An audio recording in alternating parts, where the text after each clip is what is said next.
Bom dia, queridos irmãos da Igreja Presbiteriana de Botafogo, amigos que escolhem nos ouvir pelos canais da internet. Nós estamos aqui reunidos para refletir sobre a Palavra de Deus na classe da Escola Bíblica Dominical da Igreja Presbiteriana de Botafogo para o dia 20 de agosto de 2023. Já vamos adiantados no ano.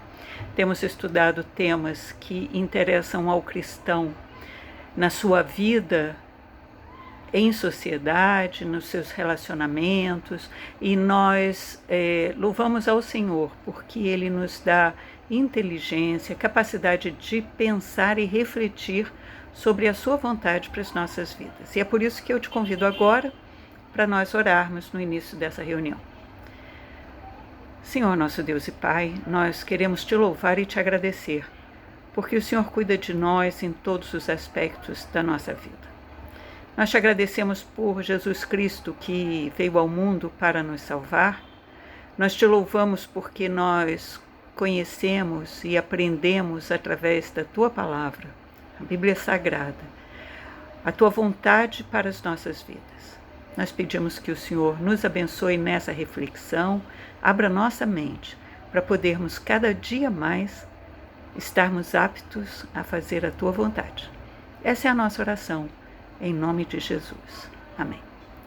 Então, queridos irmãos, nós temos estudado ao longo deste ano, que já vai longe, já estamos no mês de agosto, o relacionamento do cristão com a sociedade, a sua posição neste mundo e a nossa função de construirmos pontes, de levarmos o Evangelho. E nós só podemos levar o Evangelho quando nós vamos.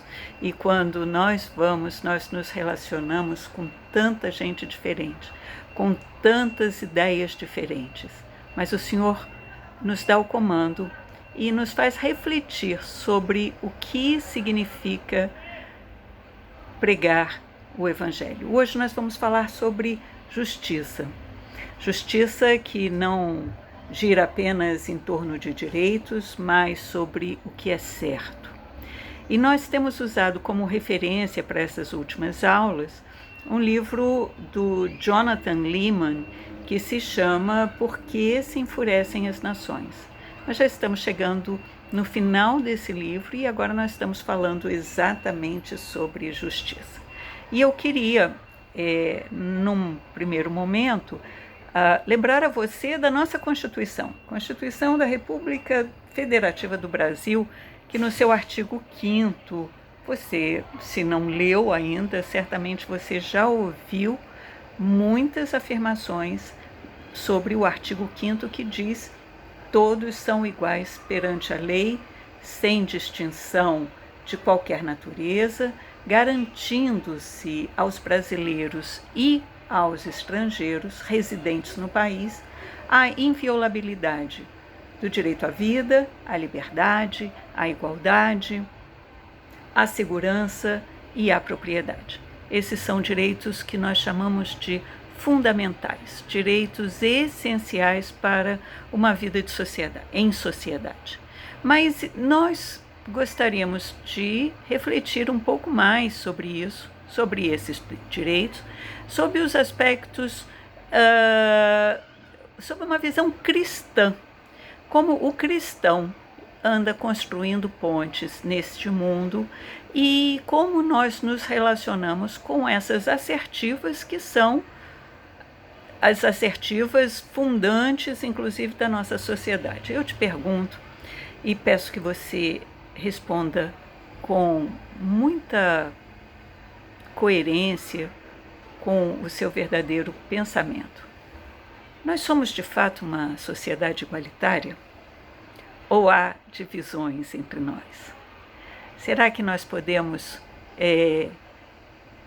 entender que não há qualquer diferença entre o brasileiro e o estrangeiro, por exemplo, entre os que moram no país e os que moram fora, entre homens e mulheres, entre etnias diferentes, manifestações de sexualidade diferentes, como é que nós cristãos devemos encarar esses desafios de se buscar uma sociedade igualitária, uma sociedade que tenha o mesmo olhar sobre todos? Então, quando nós pensamos nessas diferenças que eu elenquei, há outras, há muitas outras, até sobre o seu time de futebol, que é diferente do outro time de futebol, ou se você não se interessa por futebol. Tudo isso, a sua posição no mundo, interfere com o seu modo de pensar e com o seu modo de agir? Evidentemente que sim. Então, liberdade, igualdade, direitos individuais, por certo que eles estão sujeitos à nossa visão particular do mundo. E é por isso que o conceito de justiça, ele não é único para todos. Ele tampouco pode depender do conceito de cada um. É preciso que se chegue a uma ideia minimamente consensual sobre o que é justo e o que não é. O que representa a justiça para mim? Será que é a mesma representação de justiça para todas essas diversas tribos das quais eu mencionei apenas alguns? Agora, quero chamar a atenção que justiça não é o mesmo que direito. Justiça tem um sentido social. Justiça trata de valores, conceitos subjetivos, valores que, no caso da nossa Constituição, são fundantes da sociedade. Tem a ver com liberdade, tem a ver com igualdade, tem a ver com equidade. É essa necessidade de nós buscarmos os interesses de todos e não apenas os nossos próprios interesses. E direito não. Direito, o professor Miguel Reale, que foi um grande brasileiro, jurista muito conceituado em todo o mundo, ele trouxe a ideia de um direito tridimensional que comporta esse aspecto de valor que nós encontramos na justiça, mas também o aspecto fático, ou seja, a efetividade social do direito e da norma, o ordenamento, como deve ser a lei. Então, justiça está acima do conceito de direito.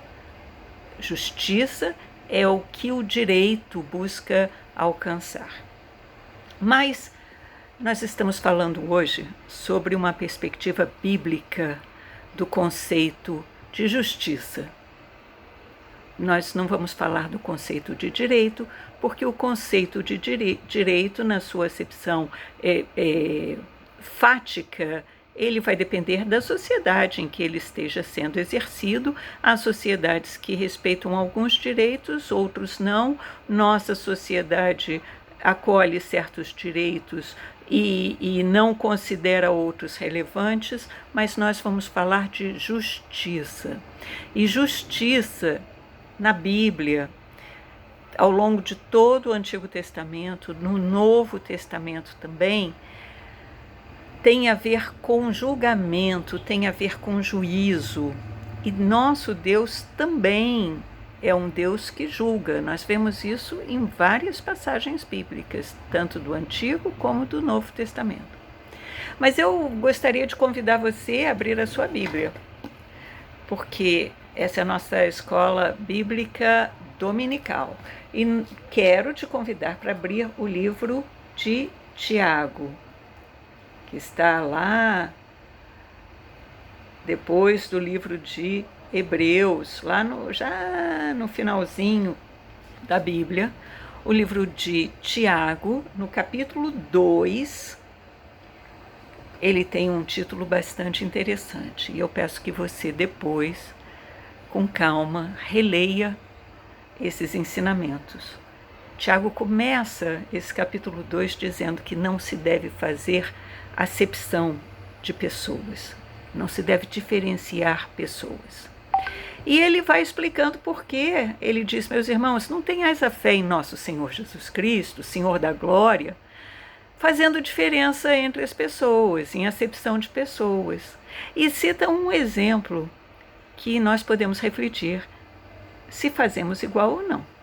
Ele diz assim: se entrar em vossa sinagoga, ou na vossa igreja, ou no seu lugar de culto, algum homem com anéis de ouro nos dedos, trajes de luxo, e entrar também um pobre andrajoso, e tratardes com deferência o que tem os trajes de luto, e lhe disserdes: tu, assenta-te aqui, em lugar de honra, e disserdes ao pobre: tu, fica ali em pé, ou senta-te abaixo do estrado dos meus pés, não fizestes distinção entre vós mesmos e não vos tornastes juízes tomados de perversos pensamentos? Então Tiago diz: ouvi, meus amados irmãos, não o escolheu Deus, os que para o mundo são pobres, para serem ricos em fé e herdeiros do reino que ele prometeu aos que o amam? Entretanto, vós outros menosprezastes o pobre. Não são os ricos que vos oprimem, e não são eles que vos arrastam para os tribunais? Não são eles que blasfemam o bom nome que sobre vós foi invocado? Se vós, contudo, observais a lei régia, a lei maior, segundo a Escritura, amarás o teu próximo como a ti mesmo, fazei bem. Se todavia fazeis acepção de pessoas, cometeis pecado, sendo arguídos pela lei como transgressores. Pois qualquer que guarda toda a lei, mas tropeça em um só ponto, se torna culpado de todos. Portanto, aquele que disse: não adulterarás, também ordenou: não matarás. Ora, se não adulteras, porém matas, vens a ser transgressor da lei. Falai de tal maneira e de tal maneira procedei, para com aquele que não usou de misericórdia, porque o juízo é sem misericórdia para com aquele que não usou de misericórdia. A misericórdia triunfa sobre o juízo. Deus é misericordioso, mas ele julga, e ele julga, faz esse juízo com justiça. Então eu volto à primeira pergunta: será que nós fazemos diferença entre ricos e pobres? Fazemos diferença entre ateus, muçulmanos, cristãos? Fazemos diferença entre homens e mulheres? Entre homossexuais e heterossexuais? Tiago está nos dizendo que a nossa justiça é mais verdadeira quando ela é uma justiça feita com misericórdia. Porque assim como nós julgamos, nós também seremos julgados. Mas, avançando ainda na justiça de como ela deve ser, nós também lembramos os salmos. O Salmo 98 fala da justiça do Senhor. E essa justiça é maravilhosa. Mas eu vou, ao invés de ler com você o Salmo 98, peço que depois você leia, nós vamos ler o Salmo 9, só dos versos de 4 a 8. E o salmista, é um salmo de Davi, diz assim: porque sustentas o meu direito e a minha causa, no trono te assentas e julgas retamente. Queria que você prestasse atenção nesta palavra: julgas retamente. Deus não julga porque eu sou branca, Não me julga porque eu sou mulher, não me julga porque eu pertenço a uma determinada classe social. Ele julga retamente.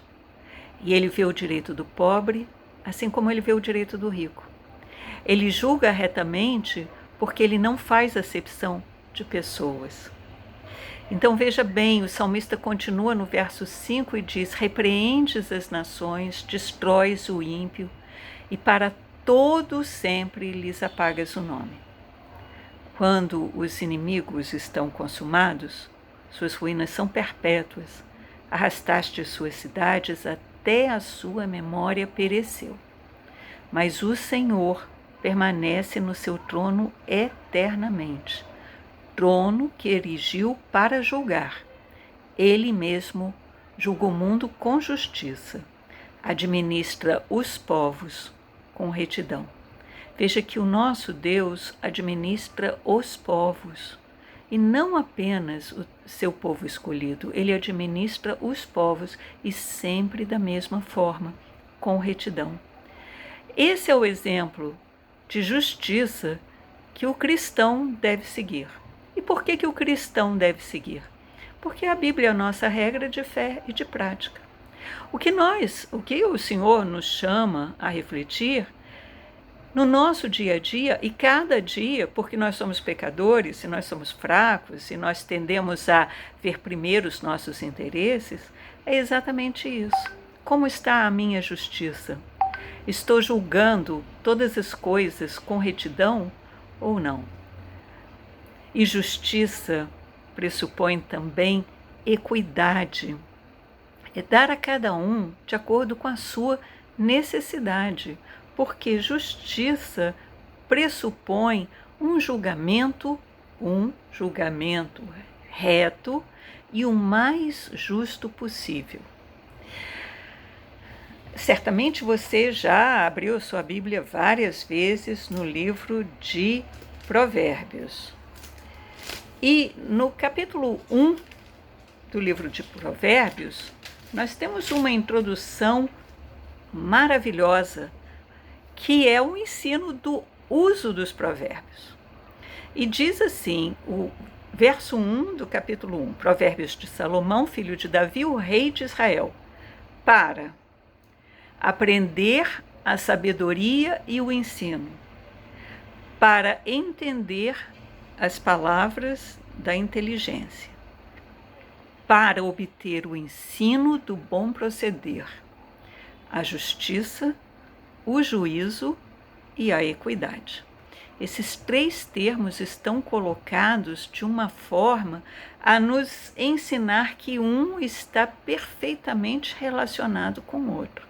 Justiça pressupõe um julgamento e equidade pressupõe um melhor julgamento, um melhor proceder.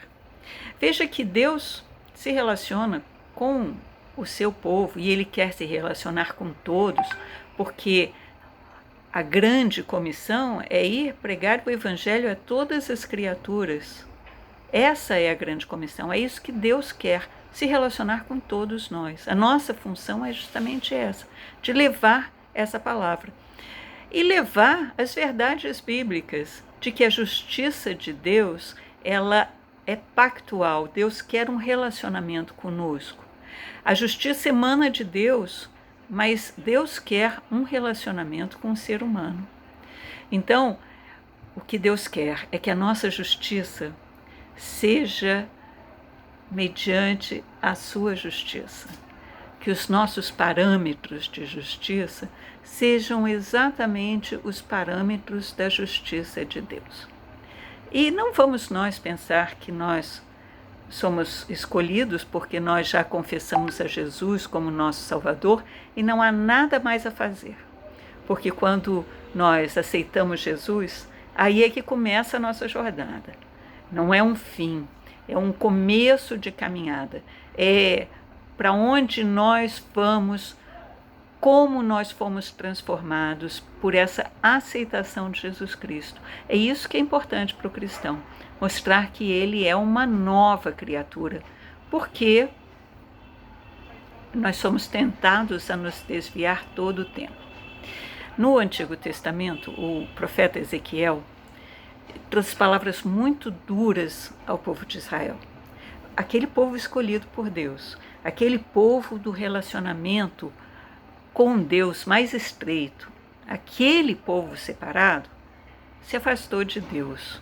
E Ezequiel, no capítulo 22, é um texto duríssimo, que revela a visão de Deus sobre a iniquidade humana, ao mesmo tempo que mostra e nos conduz à grande misericórdia de Deus, porque está falando sobre Jerusalém, aquela cidade muito especial. Ezequiel diz assim no verso 4, pelo teu sangue, por ti mesma, está falando de Jerusalém derramado, por ti mesma derramado, tu te fizeste culpada, e pelos teus ídolos, por ti mesma fabricados, tu te contaminaste. Nós já falamos em outras aulas da escola dominical sobre os ídolos. E nós criamos ídolos a todo momento. Pode ser o nosso ego, pode ser a nossa posição social, pode ser a nossa família, pode ser o dinheiro. Nós fabricamos o tempo todo. E aí Ezequiel está falando para a gente também. Tu te contaminaste através dos teus ídolos que você mesmo fabricou. E fizeste chegar o dia do teu julgamento e o término dos teus anos. Por isso, eu te fiz objeto de opróbio das nações e de escárnio de todas as terras. Porque se o nosso Deus julga com justiça e retidão, Ele também é capaz de ver os nossos pecados. E essa retidão diz que Deus não dá jeitinho. Ele nos julga com justiça. E lá no verso 6 do mesmo capítulo 22, ele segue dizendo: eis que os príncipes de Israel, cada um segundo o seu poder, nada mais intentam senão derramar sangue. Gente que só quer guerra, gente que não procura paz. E ele vai no verso 7, no meio de ti, desprezam o pai e a mãe. Será que nós vemos isso hoje? Praticam extorsões contra o estrangeiro. Será que nós tratamos o estrangeiro como deve ser tratado? São injustos para com o órfão e a viúva. Será que essa mensagem é só para os judeus da época de Ezequiel? Ou é para nós também? E segue: homens caluniadores se acham no meio de ti para derramarem sangue. No meio de ti comem carne sacrificada nos montes e cometem perversidade. Veja que esse povo que foi escolhido, foi separado, não estava isento do pecado. Por quê? Porque se afastaram da palavra de Deus. E por que nós estamos reunidos estudando em escola bíblica dominical? Para que a gente não incorra nos mesmos erros. Se nós somos novas criaturas, porque nós fomos salvos pelo sangue de Cristo, que nos remiu dos nossos pecados, isso não significa que nós vamos continuar pecando. Nós temos que nos livrar dos nossos preconceitos. Nós temos que construir amizades sinceras, mas não só entre os iguais, com os diferentes de nós. Nós não podemos reconhecer homens diferentes de outros, melhores do que outros. Quando nós mostramos amor, quando nós mostramos compaixão, quando nós mostramos misericórdia, nós julgamos e fazemos justiça. E aí nós conseguimos distinguir o que é bíblico. E nós conseguimos viver no mundo construindo pontes para levar o Evangelho a toda criatura, não pela espada, não por sangue, não por força, mas pelo convencimento de que o amor é a maior das leis, e a compaixão e a misericórdia nos foram ensinados por Deus, por Jesus, que morreu na cruz para nos salvar dos nossos pecados. E quando nós fazemos os nossos julgamentos, e nós julgamos todos os dias, toda hora, Nós faremos mais justiça quanto mais próximos nós estivermos dessa vontade de Deus para conosco. Eu espero que você continue lendo a sua Bíblia todos os dias, se aproximando cada vez mais do Senhor, e confio que o Senhor estará nos abençoando e nos guiando pelas suas veredas da justiça, por amor do seu nome, porque é isso o que está escrito. E eu te convido a estar aqui também no próximo domingo para mais uma lição, mais um compartilhamento de experiências nessa nossa caminhada, nessa nossa jornada para nos encontrarmos um dia com Jesus. Bom domingo para você, boa semana, até a próxima.